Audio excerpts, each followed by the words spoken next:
Welcome to Internship Orientation for the Department of Strategic Communication and Media. This is a four-part orientation. We will start off in this video by discussing all of the options you have for your internship, and there are a lot of them. In subsequent videos, we will discuss looking for an internship, course registration, and course requirements. Let's start with part one, understanding the COM 450 options. One of the best parts of the internship program here at Slippery Rock University is that you have so many options. And one of the things that makes a lot of students confused and nervous is that you have so many options. So let's discuss what the options are. And as we go through them, you'll start to see that some of these options might be right for you and some of them might not work so well. So let's get started here. First of all, the biggest and maybe the most important question you have to answer is how many credits will you need for your internship? As you know, if you are a student in a Bachelor of Science program, and that would be advertising, converged journalism, digital media, integrated marketing, health communication, public relations, and digital media production, you have a 3-credit requirement, but that means that that's just the minimum. You can actually take up to 12 credits through internships. That means you could take up to 4 internships for 3 credits each, or you could take one giant internship for 12 credits.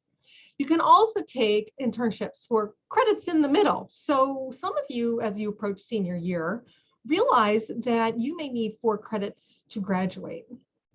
So instead of taking a 3-credit internship and maybe another 3-credit class, what you could do is take an internship that requires a little bit more work and take it for 4 credits.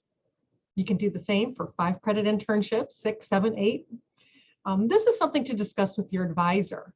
With your advisor, you can easily calculate how many credits you need to graduate and how many credits you might like to complete through an internship. The way that you determine if your internship is worth 3 credits or 4 credits is by the number of work hours that you complete on site.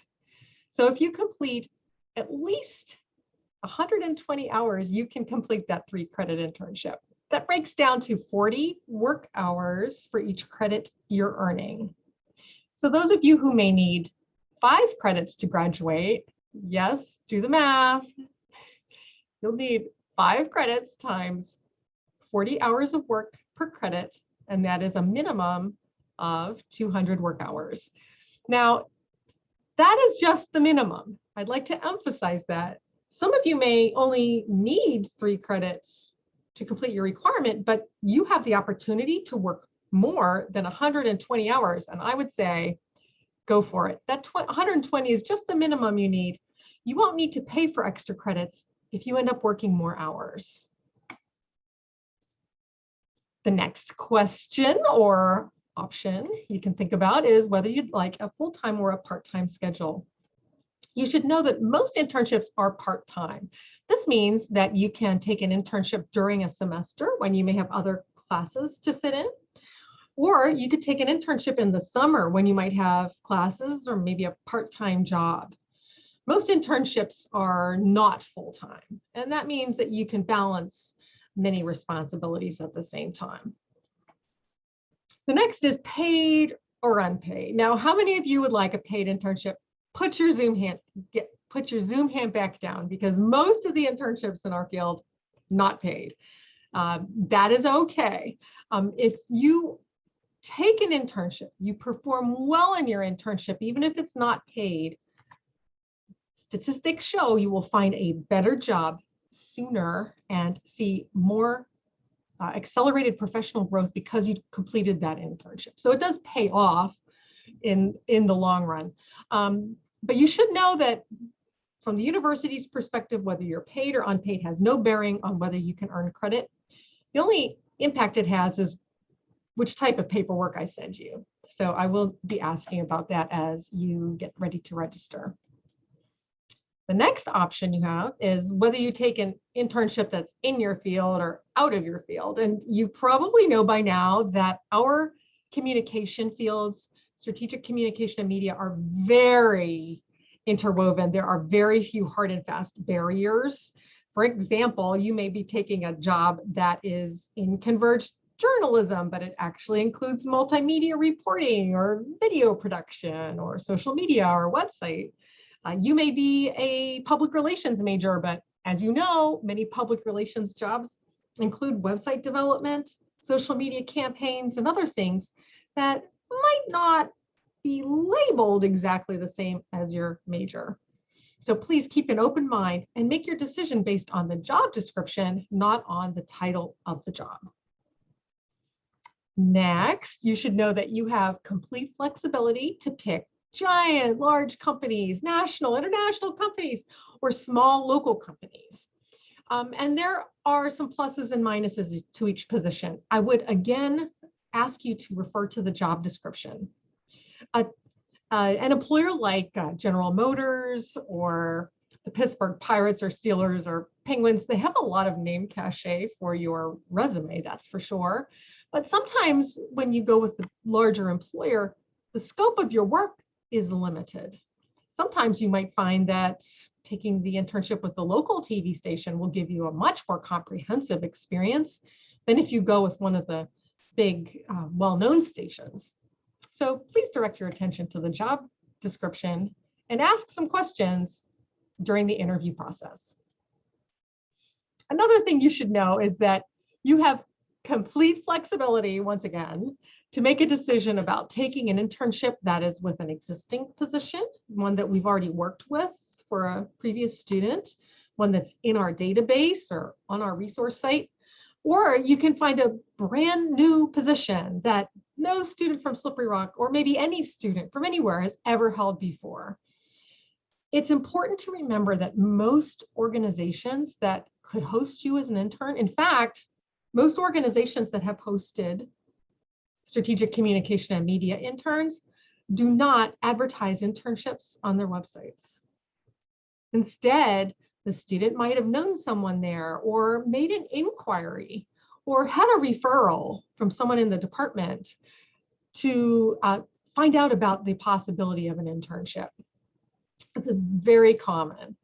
And the idea would be to find the organization that best matches your professional aspirations. Make sure you're ready for the internship, but then email or call and just ask if they would be willing to entertain the idea of an intern for this summer, this fall. And very often you'll find that they'd be willing to consider it. And that's how new positions are found. So please remember, I will provide you with a long list of sites that have been approved, sites we've worked with before, but new positions are always incorporated into the database. The only thing that we need is an extra piece of paperwork to be signed by the site. Next, local, national, or international. This is very exciting. So we are here in Slippery Rock, PA. We know Slippery Rock is a wonderful place to be, but there are not as many internships in Slippery Rock as there are everywhere else in the world. Same thing is true for Butler County or Western Pennsylvania. There are more internships outside of these areas than there are in these areas. So the point is to think creatively about where you might be able to complete your internship.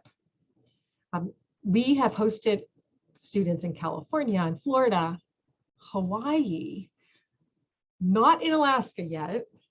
We're waiting on that one, although we did have an internship site from Alaska asking for a student.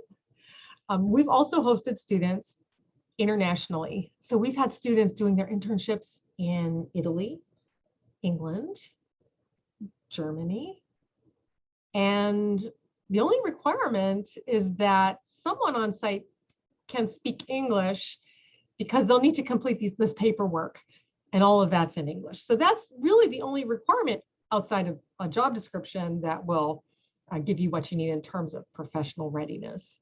Now, how can you pursue an internship that's not in your hometown or near school? Well, previous students have taken a couple of strategies there.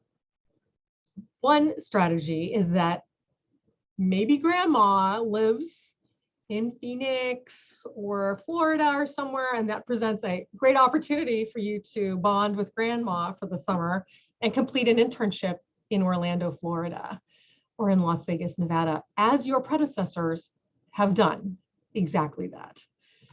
In those types of cases, we simply identify the location, and we will then talk about how to find internships in the next video, but we will seek out that internship, and then they are able to then be located there for the summer. Fantastic ideas. Other options that may be open to you are, because you are enrolled in a college course, it might be possible to sublet student housing for the summer.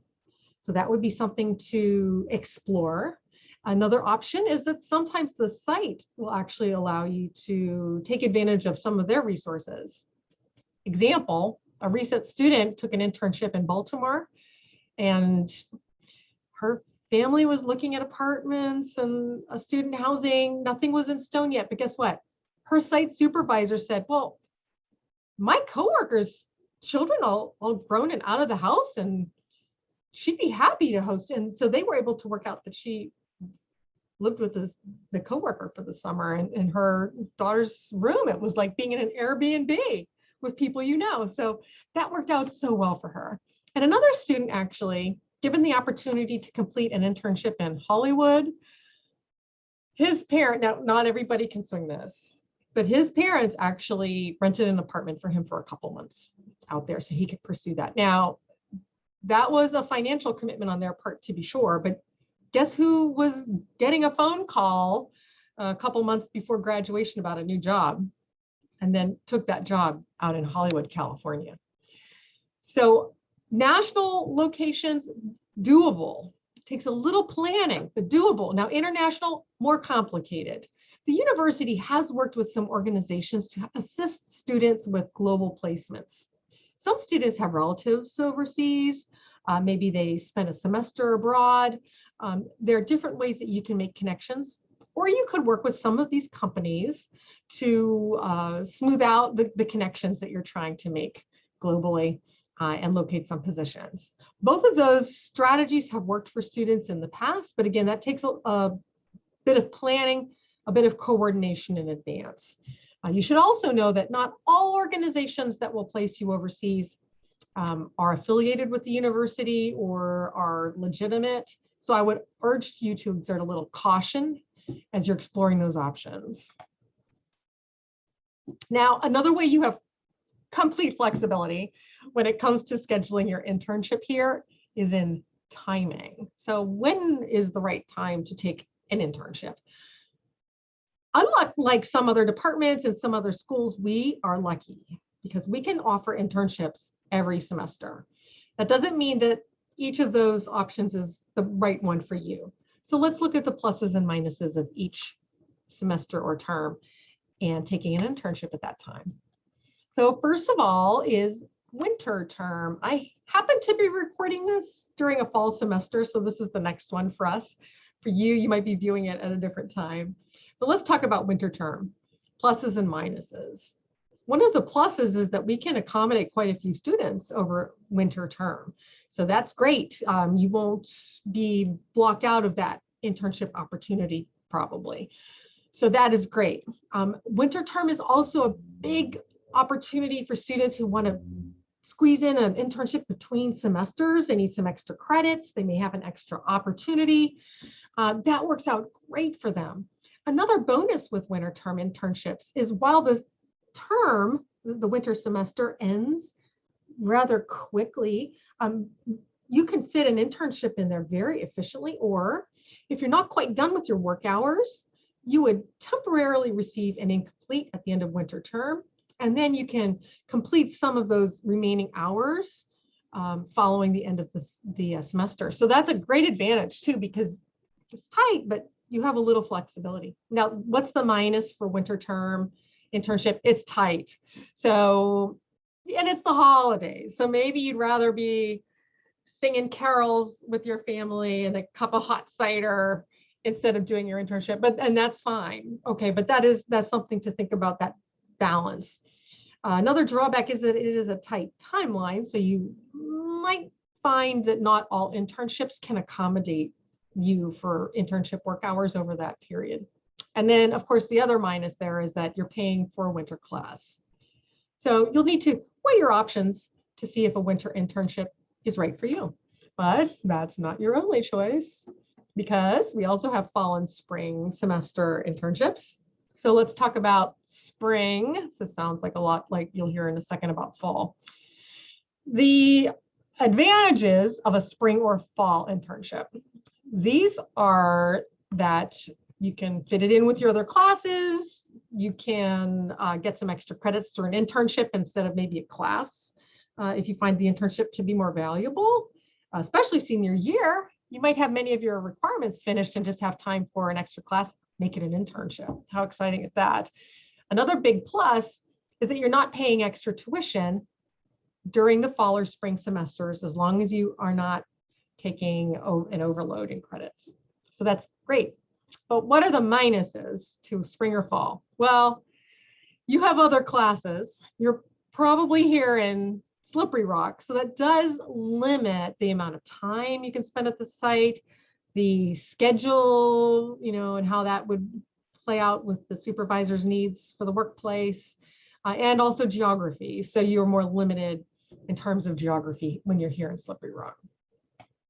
The other minus, which I have labeled here, is that we can only accept a limited number of students in the fall and spring semesters. So if you can apply as early as possible to save a spot in that class. If the class is full, we are not permitted to accept extra students. Now in the summer, there are huge advantages. In fact, most students will choose summer as their best ideal internship term. And that's because, well, we can accept so many students in the summer. In fact, most students who seek a summer internship have no trouble registering.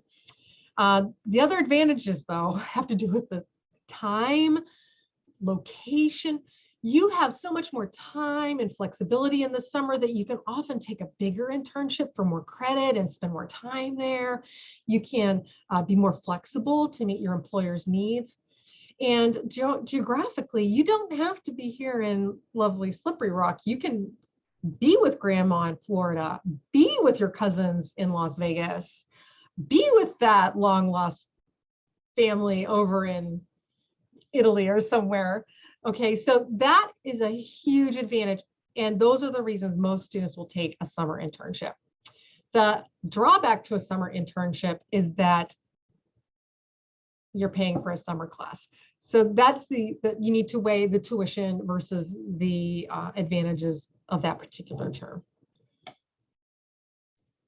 Now, fall is pretty much a repetition of spring semester. So I will just remind you that if you're interested in a fall internship, you can technically apply all the way up until fall starts. However, once that class is full, we're not permitted to add any additional students. Now, before you start looking for an internship, you'll have to ask yourself some questions. And some of these are easy to answer, some not so much. So the first is, do you qualify for an internship? This is a pretty easy question to answer. The university's requirements are that you have completed at least 60 credits of coursework. That means that for most students, it's the summer after sophomore year when you can first take accredited internship. Now, if you're slightly under 60, don't let that, squash your intentions there. Come and talk to me about that. Often, if it's a few credits, we can waive those few credits, and you can go ahead and take that internship. Another way that you need to qualify for the internship is that you need to be at least holding a 2.0 GPA. Now, most students will have met the 2.0 GPA, but if for some reason you aren't quite there, then we need to be having a conversation about whether you are ready yet to take your internship. If you've been struggling in your classes, you might prefer to wait for an internship until you feel like you have a little bit of a better grasp on your coursework and work performance.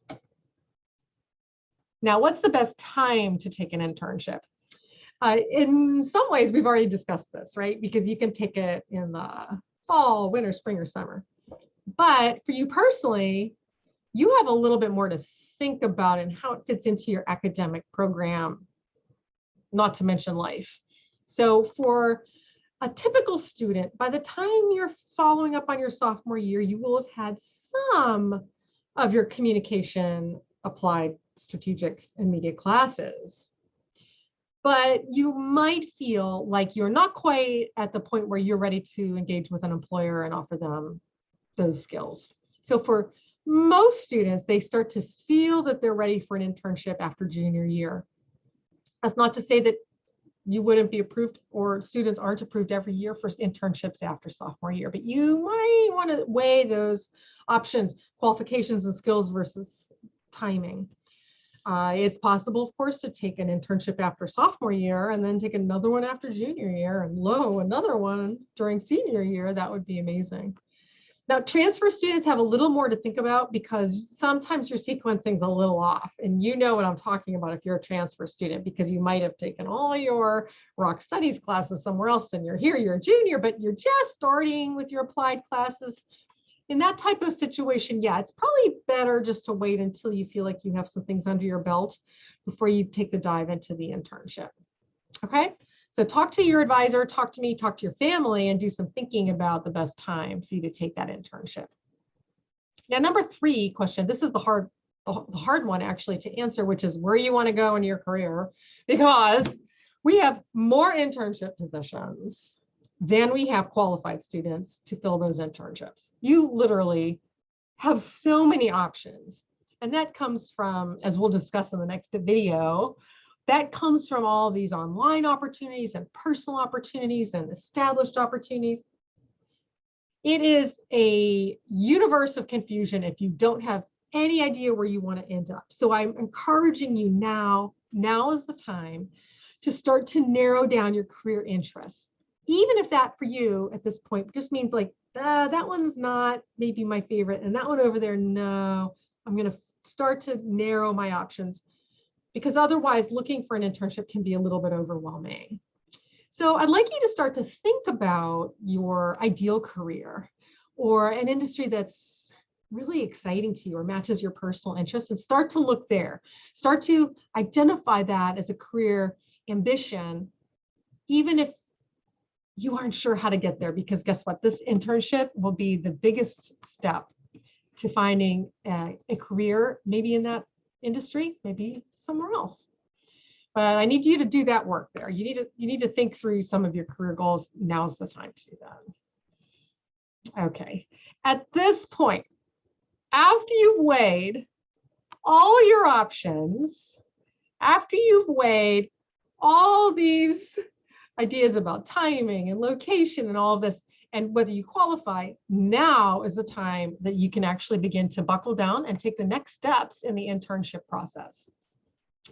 Now, we will start talking about those steps in the next video, which is number 2, looking for an internship. So at this point, we'll wrap up this video, and I will see you again in our next session. Thank you.